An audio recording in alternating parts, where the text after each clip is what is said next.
It's day 5 of building a marketing system for home service businesses. Today, we're laying the foundation of outlining the core structure of this marketing system. When you have a solid structure in place, everything else becomes simpler. You'll know exactly what to do, in what order, to create a system that generates consistent leads and positions you as the go-to expert in your area. And here's the structure that we'll be working with. Step 1.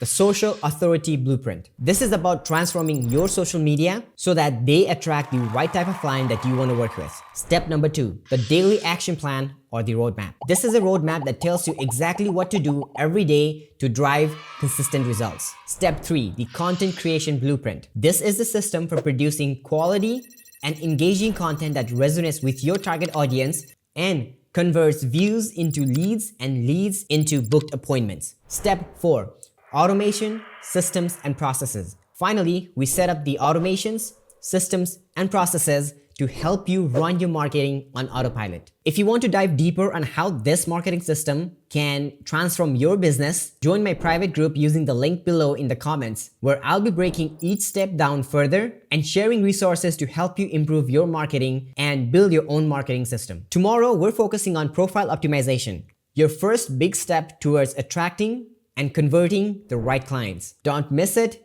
See you there.